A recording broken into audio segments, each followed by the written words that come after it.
हर आदमी में होते हैं 10-20 आदमी, जिसको भी देखना हो कई बार देखना। निदा फाजली अगर जिंदा होते तो ऐसी एक दो नहीं दर्जनों गजलें अजीत, अंजुम और विनीत कापड़ी पर लिख डालते। समाज में परिवर्तन, समाज का गिरता स्तर, राजनीति में भ्रष्टाचार। अपने YouTube चैनल पर अजीत अंजुम ऐसी बड़ी बड़ी बातें करते हैं। हर रोज कई वीडियो डालते हैं, लेकिन जब वह खुद एक चैनल के संपादक थे तो उनके चैनल में खबरें जबरन प्लांट की जा रही थी, वो भी उनके खासम खास सांप बिच्छू के देवता विनोद कापड़ी के द्वारा। लेकिन अजीत अंजुम सब थे।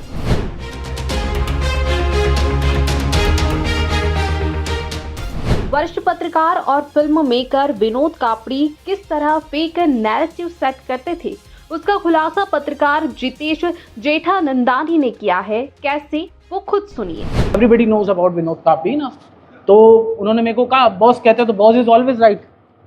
तो मैं आई हैव टू, मेरे को जाना पड़ा। मैंने उनको बहुत मना किया, मैंने बहुत समझाया, सर रकबर तो गो हत्यारा था, उसकी मॉब लिंचिंग नहीं हुई थी, वो गो हत्यारा था और गो हत्या करके भाग रहा था, पुलिस को गोलियां मार रहा था और आम आवाम ने, जनता ने उसको पकड़ा चोर समझकर और दोनों ओर से लड़ाई हुई और उसमें उसकी डेथ हो गई। मैंने कहा सर ऐसा कुछ नहीं था, मॉब लिंचिंग वाला कुछ नहीं था और ये गो हत्यारा था। नहीं आप तुम जाओ स्टोरी करके आओ। उन्होंने मुझे एक मेल कर दिया, आई हैव टू गो, मेरे को जाना पड़ा। तो मैं बताता हूँ फेक नैरेटिव क्या होता है।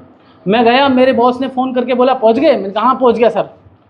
कि वो बोलते हैं कि अच्छा, तो रकबर की माँ को उनके गांव में गाय होगी, गाय के पास में खड़ा करना और बताना कि रकबर गो हत्यारा नहीं है, वो गो सेवक है, उसके परिवार पूरा गो सेवक है।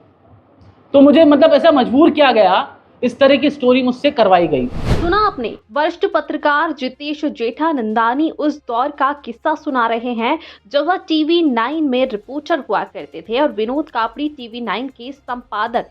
इस दौर में अजीत अंजुम TV9 के कंसल्टिंग एडिटर थे और रात के वक्त टीवी डिबेट शो में बड़ी बड़ी बातें किया करते थे, लेकिन उनके ही चैनल में दिन के उजियारे में अनर्थ हो रहा था। फेक नैरेटिव चलाया जा रहा था, लेकिन वह चुप थे। वो न सिर्फ चुप थे बल्कि खुद इस फेक नैरेटिव का बाजार सजा रहे थे। कैसे, वो भी सुनिए। बहुत ही दुखद घटना थी। हम गए वहां, 2 दिन रिपोर्टिंग की हमने। जो कोचिंग सेंटर था सील हो गया, उसको उठा के लेके पुलिस चली गई। 2 दिन बाद देश के एक बड़े नेता का अहमदाबाद में शो था। मेरे चैनल के संपादक ने मुझसे कहा, मैंने कहा मैं चला जाऊं, ये घटना खत्म हो गई, जो दोषी थे उनको अरेस्ट कर लिया गया, कोचिंग सेंटर सील हो गया, आगे क्या करें। ही सेड नहीं, जब सारी दुनिया वहां रैली दिखा रही होगी तो तुम विक्टिम से घर जाओ और एक बच्चे को पकड़ो और उससे एक बाइट निकलवा दो। मोदी अंकल आपने क्या कर दिया। पत्रकार शुभांकर मिश्रा जिस घटना का जिक्र कर रहे हैं वह मई 2019 का है। तब सूरत के कोचिंग सेंटर में आग लग गई थी, जिसमें 19 बच्चों की मौत हो गई। जान बचाने के लिए बच्चे छत से कूदते नजर आए थे। इस दौरान भी अजीत अंजुम TV9 भारतवर्ष के कंसल्टिंग एडिटर थे। सवाल है कि क्या तब वरिष्ठ पत्रकार अजीत अंजुम के जमीर ने उन्हें आवाज नहीं दी होगी? क्या सिक्कों की खनक और नोटों के बोझ तले वो आवाज दब गई थी? इसका जवाब उनके सिवा कोई नहीं दे सकता।